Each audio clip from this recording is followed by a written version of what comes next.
नमस्कार जी। सर साहिब जी। क्या नाम है जी आपका? पिंकी चौधरी। कहाँ से आए हैं आप? यूपी अमरोहा से। संत रामपाल जी महाराज से नाम दीक्षा आपने कब ली? 10 जनवरी 2014 को। संत रामपाल जी महाराज से नाम दीक्षा लेने से पहले आप क्या भक्ति साधना करते थे? मैं संत रामपाल जी महाराज से नाम दीक्षा लेने से पहले शंकर भगवान जी की भक्ति करती थी और बचपन से ही करती थी, जैसे उनके व्रत रखना। लेकिन परमात्मा की जो बंदी छोड़ सतगुरु रामपाल जी महाराज है, उनकी दया इतनी हुई कि मैं किसी और अन्य देवी देवताओं को नहीं मानती थी सिवाय शंकर भगवान जी की। मैं उनके ही व्रत रखती थी और किसी गुरु के चक्कर में नहीं पड़ी थी। मुझे कोई मोक्ष के बारे में या किसी गुरु के बारे में कोई जानकारी नहीं थी। शंकर भगवान जी की भक्ति करते करते आपको क्या क्या लाभ हुए?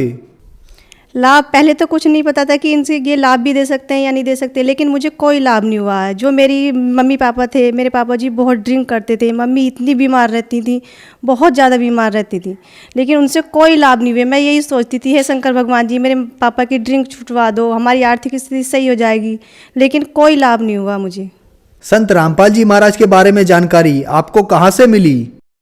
मेरे मामा जी हैं जो देवपाल भगत जी हैं देहराचक से, वो संत रामपाल जी महाराज जी से नाम दीक्षा लेकर गए हुए थे। उन्होंने मुझसे कहा था, क्योंकि मैं अपने मामा जी के घर पे गई हुई थी, गर्मी की छुट्टी थी, वो सत्संग सुनते थे बंदी छोड़ सतगुरु रामपाल जी महाराज जी का।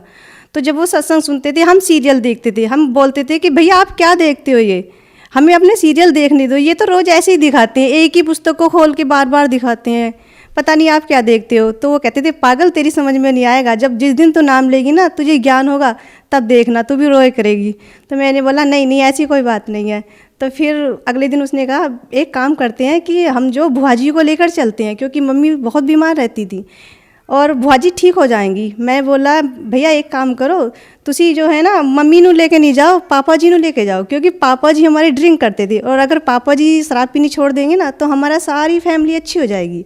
तो बोला ठीक है मैं कोशिश करता हूँ। मेरे मामा जी का लड़का मेरे पापा को सतलोक आश्रम बरवाला लेकर गए। मेरे पापा जी ने संत रामपाल जी महाराज जी से नाम दीक्षा ली और नाम दीक्षा लेने के बाद वो घर पर आए। उन्होंने हमसे बताया, मुझसे, मम्मी से, मेरी छोटी सिस्टर थी, भैया थे, सबसे बताया। तो जब मुझसे कहा, पापा आके तारीफ़ कर रहे थे सतलोक आश्रम बरवाला की कि वहाँ पे फ्री खाना मिलता है, वहाँ का रहन सहन ऐसा है, सभी भगत इतने प्यार से बात करते हैं और मतलब देसी घी के बता रहे थे कि सब सामान ऐसे बनता है। तो मैंने कहा पापा से कि पापा जी आप तो बस ऐसे ही करते हो, कोई पागल नहीं है कि इतना आपको इतना सब कुछ देगा। बोले नहीं बेटा एक बार चल के देखना। मैं बोला चलो ठीक है मैं घूमने चलती हूँ। पापा जी मुझे ले गए घुमाने के लिए। मैं घूमने गई थी, ना कि नाम दीक्षा लेने गई थी वहाँ पे। लेकिन जब मैंने वहाँ पर जाकर देखा जो रामपाल जी महाराज जी हैं, उनकी ऐसी दया हुई कि मैंने भी फिर नाम दीक्षा ले ली। संत रामपाल जी महाराज से नाम दीक्षा लेने के बाद अनेक से भक्तों को लाभ होते हैं, तो क्या आपको भी कोई लाभ हुए?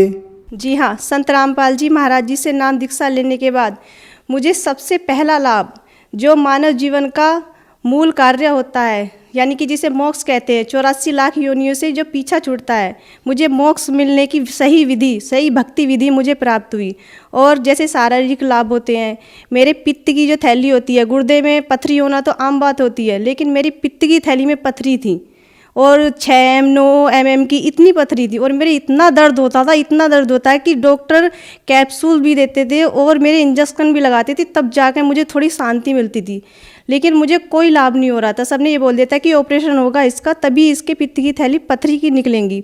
लेकिन मैंने संत रामपाल जी महाराज जी से सिर्फ प्रार्थना की थी कि गुरुजी मेरे ऐसे ऐसे पथरी हैं।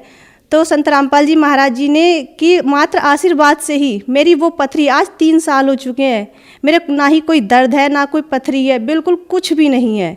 और मेरे पापा जी जो ड्रिंक करते थे, ना ही वो ड्रिंक करते हैं। मेरी मम्मी, उनकी हालत इतनी ख़राब रहती थी, वो भी बिल्कुल सही है, आज अच्छे से काम करती हैं, चलती फिरती हैं, आराम से चलती हैं।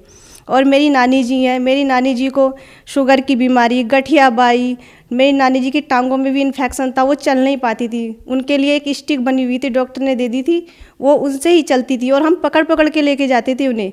लेकिन संत रामपाल जी महाराज जी से नाम दीक्षा लेने के बाद आज वो बिल्कुल सही हैं। अगर किसी को विश्वास नहीं आए तो मेरी नानी जी भी मेरे साथ हैं, आप देख सकते हैं, ये मेरी नानी जी है जो आज बिल्कुल सही सलामत आपके सामने खड़ी हैं। नमस्कार जी। सत साहिब जी। जैसा कि आपकी बेटी ने बताया कि आपको शुगर की बीमारी थी, गठिया की बीमारी थी, आप चल फिर नहीं सकते थे, तो क्या ये सच है? हाँ जी ये सच है, मुझे गठिया बाई भी थी और मुझे शुगर भी था और मैं टांगों से बेकार हो गई थी, बस खाट पर पड़ी रहती थी, उठा के ये रखती थी मुझे।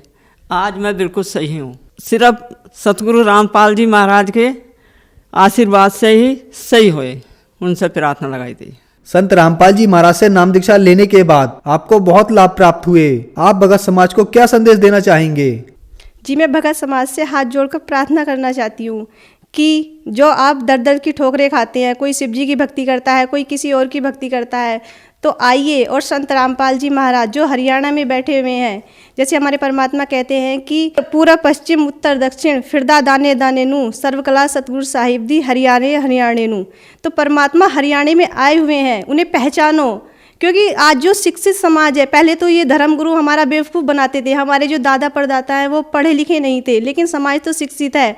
हमारे जो सतगुरु रामपाल जी महाराज जो वेद शास्त्र खोल कर बता रहे हैं कि भगवान कौन है, उसकी पहचान करो।